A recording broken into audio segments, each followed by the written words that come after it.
everybody? Tire Metalhead Weatherman here. Hopefully everyone's doing well and having a good evening tonight. Well, we're just about on HR at this point as far as the severe weather setup is concerned, and there is a few things that have changed a little bit, a few questions in regards to the setup here. We're going to show you the latest updates here. In case anyone might have missed it, we did actually see that upgrade occur, the upgrade to enhanced risk. I mean, it was pretty obvious where the area was going to be, and it's not surprising that we have areas between Lufkin and Houston involved in this area. Threat is actually almost completely tornadoes. The 10% area is not a hatched risk, so right now we're not necessarily too concerned about the threat of a strong tornado, although the threat is conditional at the moment. So there's still a lot of uncertainty with that. Otherwise, this would have been a hatched risk area right here. Yeah, but still a notable threat. We could still see a couple tornadoes, but it's very conditional due to a number of reasons, which I'll get into momentarily. We look at the hail and wind threat, not much really anything to be too concerned with. Would be surprised to see a couple of damaging wind gusts, but at the moment right now, from what I can see, the greatest threat right now might be tornadoes. And the biggest reason behind that is going to be due to some early morning convection and also some cloud cover. Let's look at the parameters that we do have available, for example, though, which in large part this is going to be mainly driven by this low level jet here. And we talked about this last night, this area being very exceptional in regards to low level shear here. We're getting just about 1,000 feet above our heads here, winds up to about 50 knots here, so some really powerful winds at the low levels here. This is definitely a good sign for thunderstorm development. But some things have changed in regards to thermodynamics. The kinematics, which is the wind profiles, are good, but we're kind of dealing with almost a point where we're getting convection early in the day because of these rich moisture returns, and as a result, there could be a chance that we have a little bit of what we call crapvection, and we'll look at that more once we get into the reflectivity model. But this will create an environment where we're oversaturated and have too many storms in the area. And then on top, go along with that, these storms will end up taking all the energy that's available around. Like if we were to look at the instability, for example, we can run this forward. And you can see that even early in the day, there's a decent amount available, getting up to about 1,600 plus joules per kilogram, maybe even pushing close to 2 towards far southern Texas. But the problem with this is all the convection that we could get in the morning will help inhibit this environment from really getting into its true prime here. And this would be an environment that could potentially produce strong tornadoes if this were not to be the case. But thankfully that plus some cloud cover here comes into play as we get early into the morning here. You can already kind of see it building tonight. But you do see these little holes right here. That's kind of what we're keeping a close eye on. If these clouds break a little bit and we don't have as much convection, we could have a much more active day on our hands here. But for right now, from what I can see here, it definitely looks like a situation where we're going to struggle to break that cloud cover here. And with convection already at hand that we're already keeping an eye on here, it's going to make for a difficult forecast, but maybe one that could spare a lot of this area here too.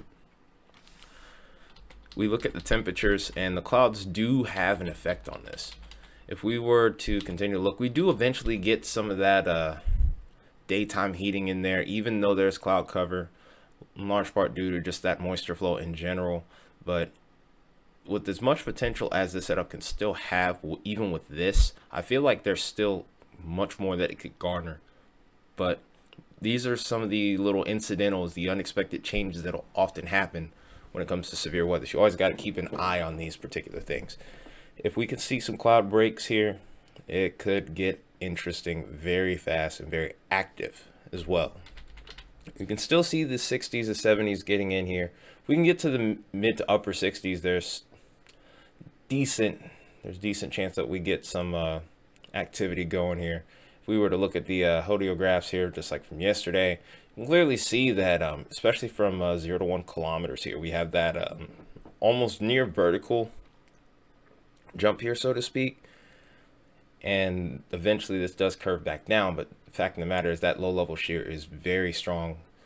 The effective surface to 1 kilometer shear helicity is really high at this point. So a lot of things are working in favor of the setup, but one thing that I've noticed also is the steep rates are kind of shallow actually. We want steeper lapse rates, higher lapse rates, so to speak, in order to have a much healthier storm here.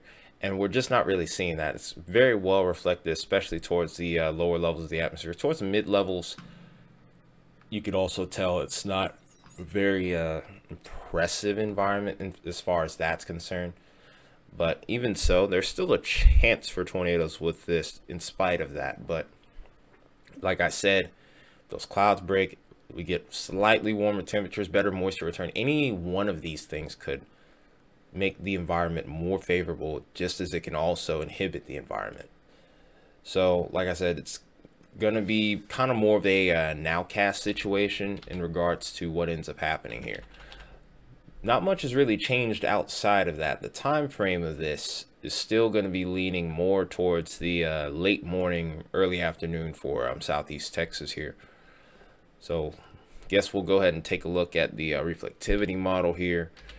You can see that, like I said, early in the morning, we start to see these little showers popping up. This is some of that morning convection that I'm talking about. And this kind of increases in coverage throughout the morning. We kind of want an environment for that kind of has more clear slots here. Like we see this little clear slot right here, that kind of bodes a little bit well for it, but that convection starts to kick right back in as we get later into the morning. Whereas yesterday we were kind of seeing a couple of supercells embedded in here. We still see one, but the definition that I was seeing this in comparison to yesterday has definitely changed a bit. If we can get these storms to be spaced out a bit more, like I said, could be dealing with a very active, very dangerous situation here. But there's still, like I said, there's still some embedded supercells in here, but this could make the tornado threat indeed conditional. Just the severe weather threat in general already is somewhat conditional. These morning setups can be really tricky sometimes, but doesn't mean that we're going to see a downgrade. Doesn't mean that we are or aren't going to get severe weather. It's just something that you're going to have to watch really closely up until either we get the showers and storms or we don't. The showers and storms are likely, but the intensity is really what's in question at this point. But this is pretty much all I can talk about at this point, really. There's not much more to really go over, considering the fact that we've pretty much have talked this thing over to death at this point for now. If there's any changes in the morning, I'll make a video. Fortunately, due to my job, I will not be able to cover this live, and I really apologize for that. And then on top of that, it would have been difficult anyway because the radar network in Houston is down. So next rad coverage would be very difficult anyway. So really, what I would encourage anyone in this area to do is to watch a lot of storm spotter coverage tomorrow in particular. They're going to be pretty much your eyes and ears to everything that's going on. But in any case, I hope you guys, especially if there's any of you watching over here towards Texas, hope you guys stay safe. It's going to be a short-term event though, so just make sure you're vigilant during the morning, during lunchtime and beyond, and should be fine. But that being said, no need to be scared. Just stay prepared and stay weather aware. That being said, I'm Tired Metalhead Weatherman. Appreciate you watching. I'll see you in the next one. Till then, take care and have a good night.